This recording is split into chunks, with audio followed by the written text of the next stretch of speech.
Egunon, queridos patitos, estamos a día 28 de enero, pero de 1986. En Cabo Kennedy, digo Cabo Cañaveral, en el gran estado de Florida, el transbordador espacial Challenger explotó poco después de su despegue. Murieron sus 7 astronautas. Que paz descanse. Enero, Florida. ¿Hacía frío? Sí. Hubo dificultades técnicas y eso significó esa horrible escena en donde salieron como una especie de tridente de humo a blanco en el espacio sobre el estado de Florida, con 7 cadáveres sobrevolando el cielo del estado. Es muy triste, sobre todo por la situación previa, las potencialidades y el desarrollo posterior de este sistema.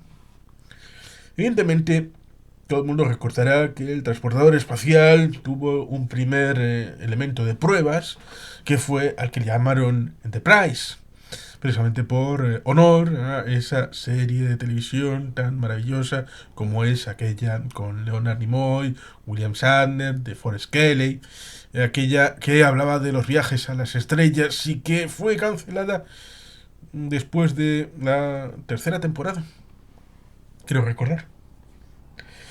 Pues evidentemente luego tuvo una segunda vida cuando acabó por ser parte del cine, después del éxito de Star Wars, haciendo Robert Wise, aquella primera película de Star Trek, y después todas las que vinieron, las series y todo eso. Pero el impacto de la serie original, con todo lo que tuvo luego a continuación para tratar con el tema de la animación, de cumplir esos 5 años de viajes estelares, antes de iniciarse el viaje a través de cine, impactó mucho en los jóvenes estadounidenses como una ciencia ficción verosímil, cercana, próxima, científica, para impactar luego en la ciencia real a través de la NASA, más allá de la Federación Unida de Planetas, que es la que tiene sede en San Francisco, porque la ONU hizo la conferencia de San Francisco en 1945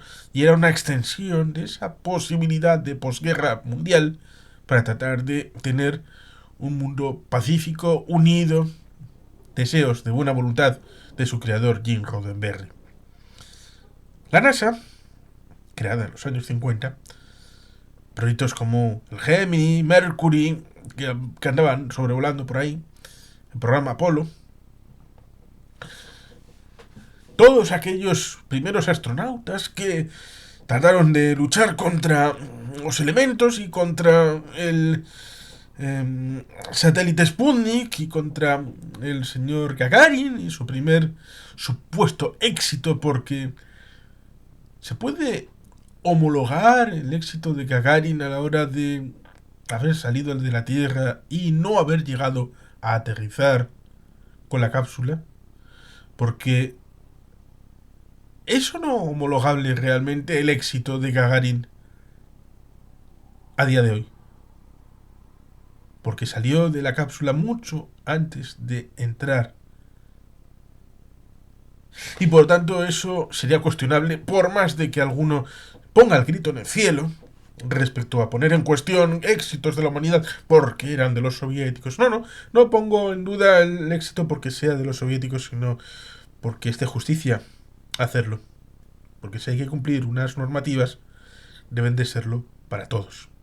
Y precisamente ese elemento de saltarse algunas pruebas, algunos elementos de control, es lo que precisamente tuvo la consecuencia el trágico accidente del Challenger, lo que luego, en el 2003, habrá otro más como el Columbia, que será desintegrado sobre el gran estado de Texas.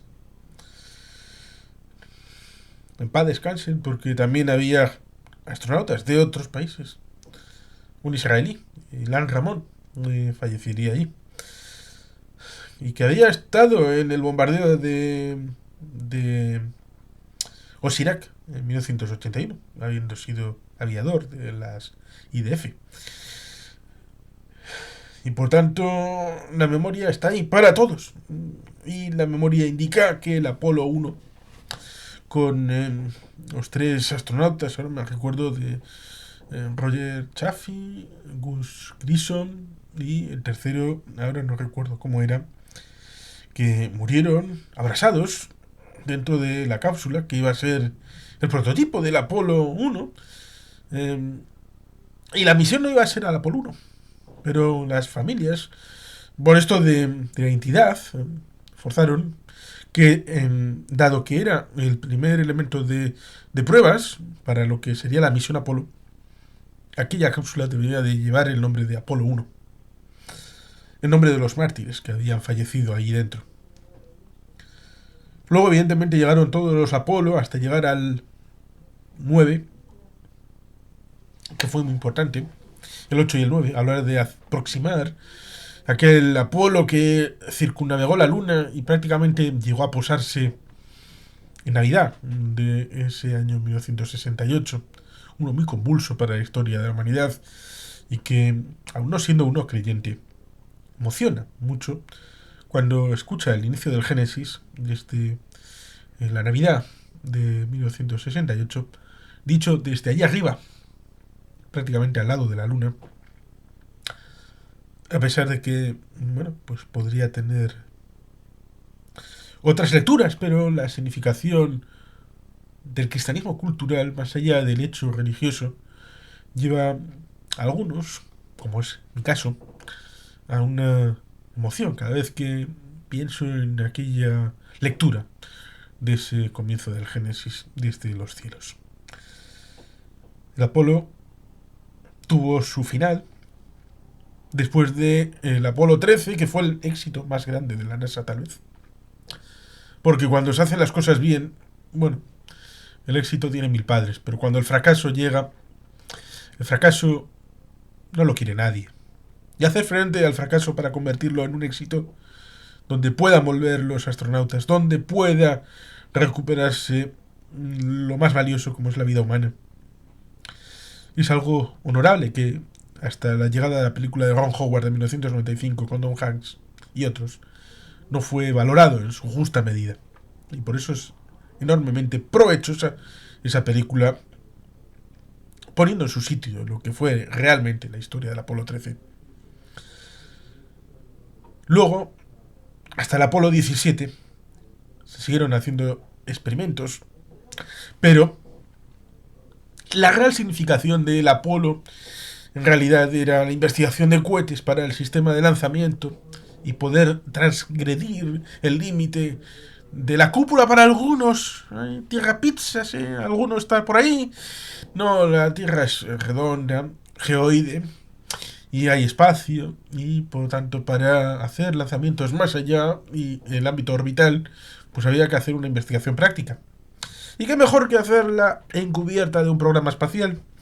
Esto evidentemente tiene sus beneficios y también sus perjuicios, porque cuando ya has hecho todas las comprobaciones que podían ser necesarias y por tanto ya no era un ejercicio de equilibrio presupuestario el hecho de seguir lanzando misiones Apolo para que alguna gente se divirtiera siendo astronautas y alguna otra gente se divirtiera viéndolo por la tele, aunque cada vez menos, porque parecía que ir a la Luna era como ir de Nueva York a Nueva Jersey. Simplemente había que pasar el puente, coges tiras a la derecha y ya está. Bueno, ya hemos llegado. No, evidentemente era un poco más complicado. Pero la gente tenía otras percepciones, tenía otras visiones. Parte de la comunidad negra en Estados Unidos decía que, tal y como estaban sus barrios, era ilógico gastarse el dinero para que unos blanquitos fueran ahí a experimentar en el espacio. Evidentemente ahí está el asesinato en el Hotel Ambassador del señor Robert F. Kennedy, que había hecho una gira antes de iniciarse las primarias en Estados Unidos del viejo sur, de cómo estaba la gente allí. Es por lo tanto un asunto que trasciende cuando en el año 72, después del Apolo 17, se cancela el Apolo 18 cuando ya estaba todo previsto y da lugar, por ejemplo, a esa película distópica de que precisamente se llama así, Apolo 18, con la idea de que el Apolo 18 sí se lanzó, pero que fue ocultado su legado para la humanidad porque pasó algo terrible, terrible, lo cual evidentemente contradice el mero hecho de que habitualmente los lanzamientos se solían televisar y todo esto, a diferencia de lo que pasaba en la Unión Soviética.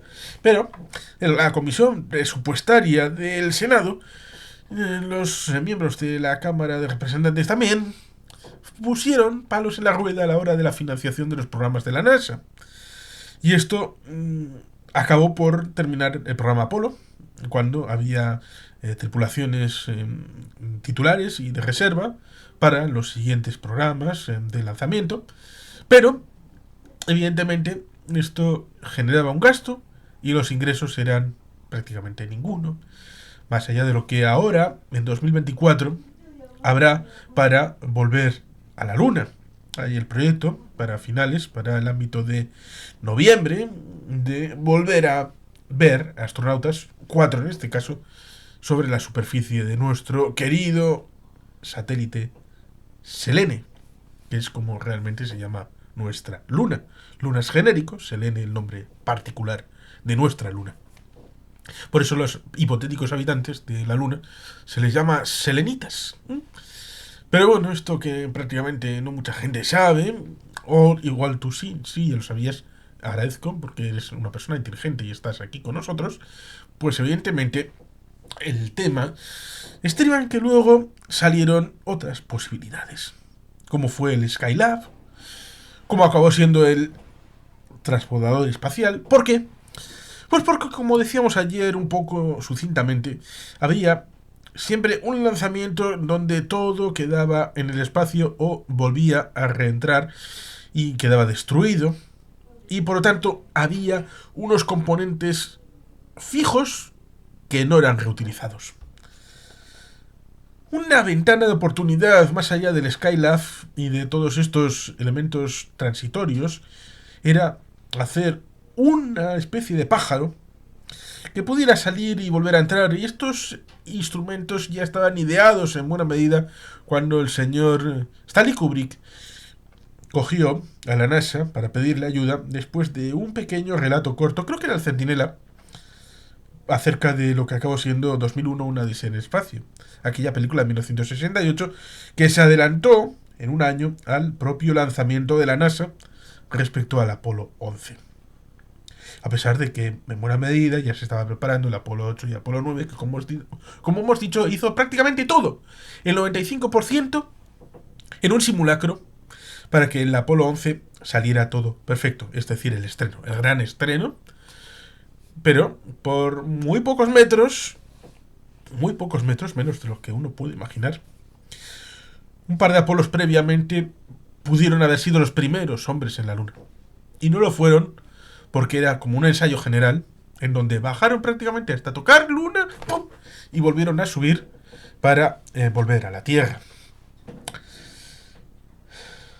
Esto, evidentemente, no sabemos si les molestó o no les molestó, pero es una situación del relato de la realidad.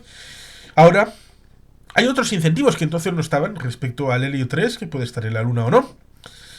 El hecho de servir de base para construir una serie de industrias allí, para tratar de captar a unos meteoritos y que puedan orbitar la Luna y estos meteoritos tener unos minerales que puedan ser capturados, o bien en alguna estación espacial minera cercana al ámbito de la Luna y poder atraer ahí los asteroides y todo esto para que giren cerca de una órbita cercana a la Luna y a través de unas bases en la Luna poder generar esta industria minera, o como estación de paso para llegar a Marte, que es también otra de las posibilidades, y por eso vamos a tener este año 2024, espero, ese mismo sueño que se tuvo en 1969, donde espero y deseo, este año 2024, podamos ponernos delante de la tele estar todo el rato que sea oportuno y disfrutar aquellos que pudimos nacer en 1982 y que evidentemente nos queda lejos ese momento de sueño en donde Armstrong y Aldrin alcanzaron la superficie de nuestro querido satélite Selenita. Es algo impresionante, pero que evidentemente tiene esta otra circunstancia. La memoria de aquellos que se quedaron en el camino, como por ejemplo la tripulación de Challenger. Evidentemente, ya comentamos en su momento el hecho de que copiaron, cuando hablamos del Concorde, copiaron los soviéticos a través del programa espacial Buran, que era exactamente cuando miras aquellos hicieron tres transportadores espaciales. Uno desapareció bastante pronto, otro no lo llegaron a completar, y otro en el año 2002-2003 la estructura en Baikonur colapsó, quedando destruido prácticamente. Copia literal, espionaje industrial, y que, bueno, pues el transportador espacial era una opción para tratar de socializar y que había que tratar de sacarle dinero en la reflexión del 72 de la Cámara de Representantes y del Senado, en esa idea de que el dinero se gasta, sí, pero evidentemente en aquel momento había un gasto importante en defensa, había un gasto importante en la guerra de Vietnam, que todavía no había terminado. Se hizo el armisticio en el año 73, saliendo Estados Unidos de la guerra, y formalmente la caída de Saigón 2 años después, el 1 de mayo del 75. Por tanto, la situación era complicada. La pérdida del ámbito de la paridad oro-dólar en el año 71, decretado por Nixon, el asunto global de la fluctuabilidad de las monedas y muchos otros temas que incidían en el dólar y en la economía estadounidense, que evidentemente debía de solventarse con una utilización distinta del transportador espacial. ¿Cómo? Sencillo, tratando de socializarlo para que la gente pudiera verlo como algo civil. Para que no solamente antiguos militares, transformados en astronautas, fueran los líderes de las misiones espaciales, sino incluir personajes civiles que pudieran tener un interés práctico y que pudieran servir para inspirar y para transmitir una cercanía que luego, a comienzos del siglo XXI, se intentó a través de la Mir con los turistas espaciales. Primero, a través de esa agencia rusa que necesitaba dinero, dólares cuanto antes, y que en el año 2001 dejó caer la Mir porque ya no podía seguir manteniendo los costes de su supervivencia, y que luego se creó la Estación Espacial Internacional, cuando en los años 80 Estados Unidos había pensado, en la época de Reagan, una estación propia como era la Liberty. Por tanto, la intención de los Estados Unidos en general había sido siempre la de tratar de monetizar los ámbitos del espacio con misiones que incorporaban a civiles, con la idea de incorporar un patrocinio privado progresivamente a través de estos personajes. En primer término fue una maestra la que se incorporó a esta misión del transportador espacial, una maestra de escuela, para que cualquier persona que estudiara en ese momento en los Estados Unidos viera que tenía posibilidades, pues su maestra o alguien equivalente a su maestra iba a ir al espacio. Problema, pues que evidentemente estaban diseñados los viajes espaciales para una determinada circunstancia y había una situación de dificultad para la revisión de los materiales en el ámbito de los hielos. ¿Por qué no decirlo? Había hielos en Florida, en ese sistema de lanzamiento, en ese elemento de enero del año 86, la congelación de esos tubos, de esos manguitos, el sistema de combustible sólido y líquido, resultaba difícil el mantenimiento porque había unos tubos paralelos de primer lanzamiento antes de luego cambiar del fluido para, bueno, pues todas estas cosas que alguien técnico seguro que estaría lanzando gritos ahora mismo porque estoy diciendo las cosas de una manera intuitiva, pero es que soy politólogo y no soy ingeniero y por lo tanto uno tiene sus dificultades a la hora de especificar cómo son estas cosas, pero evidentemente las fases de los combustibles y de los lanzamientos a la hora de que esos dos añadidos luego caen, luego el tubo que es el que está en la panza, que es el que luego genera la salida hacia afuera, ya cuando están fuera en el espacio es cuando cae a tierra. Pues evidentemente todo esto tiene su punto de complicación porque son combustibles a fin de cuentas.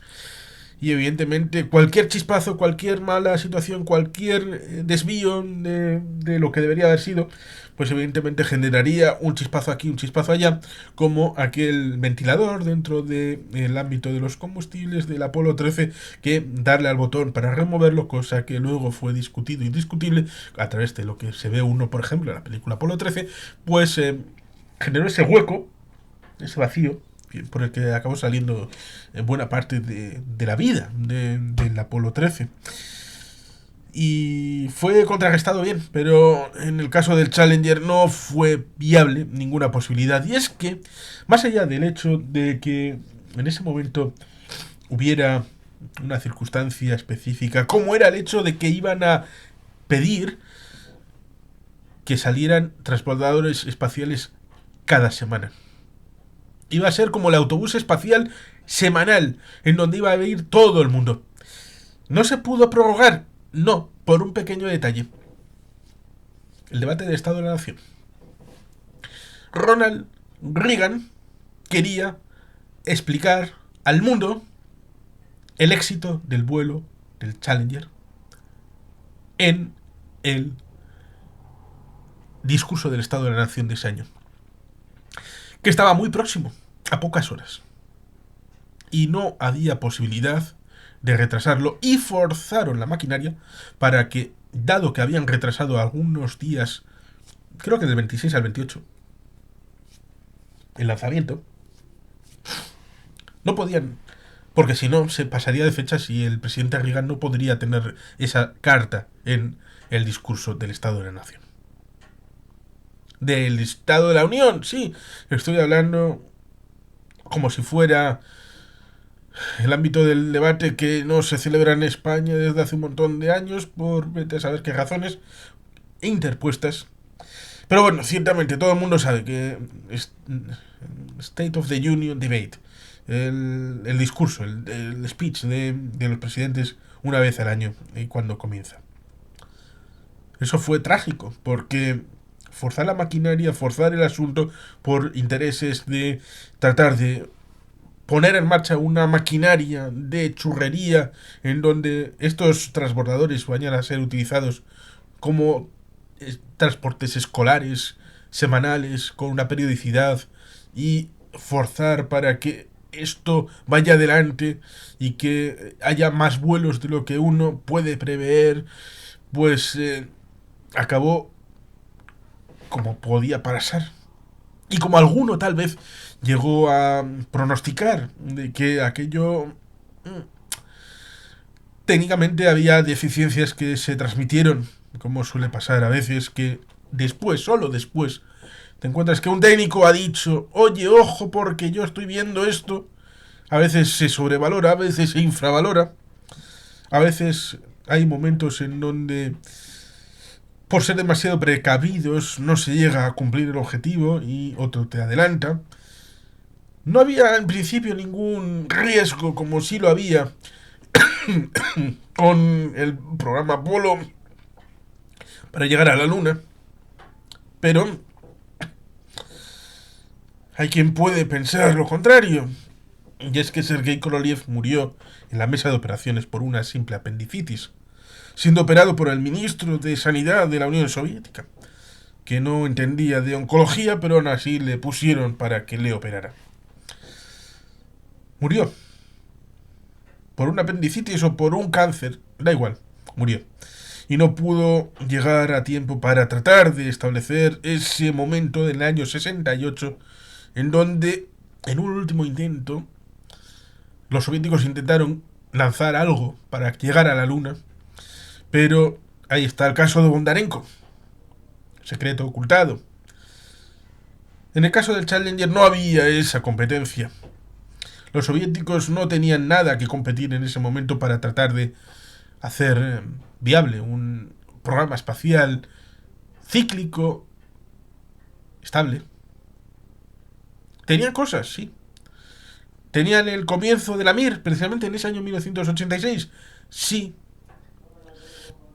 pero evidentemente el tratar de ir más allá, arriesgar más allá de lo que debían, generó esta disfunción, como fue el asunto de la explosión del Challenger, que podía haberse evitado a nivel técnico, a nivel político, que era muy buena idea el hecho de incorporar a la sociedad civil, a la exploración del espacio, cosa que falló tal vez con el tema del Apolo, aunque tal vez era inviable otra versión del asunto, pero con este transportador espacial sí era posible ampliar hasta 7 astronautas, que era la tripulación, cuando en el Apolo eran 3 solo. Y por tanto era posible de una tripulación plural, trufada de elementos diversos, y alguno de ellos podría ser alguien para elementos de propaganda, de publicidad, de incorporar a esos otros que podían beneficiarse del conocimiento de acceso al espacio. Y como digo, luego el Columbia en 2003 acabó por generar el elemento tumba, el fin del transportador espacial, hasta el punto de que la estación espacial en un determinado momento dependió de los Soyuz rusos, hasta que llegó Elon Musk para solucionar el día. Y ahora tenemos la oportunidad abierta de retomar desde Estados Unidos el ámbito de la exploración espacial. Y como alguien tal vez se pregunte a la luz del programa de ayer, ¿y dónde está Europa? Ah, si alguien lo sabe, déjalo en comentarios. Y bueno, vamos a dejarlo aquí, ciertamente, ya es hora. Y sin más que dos patitos, es que ricasco, agur, bat. Betty Gelpien.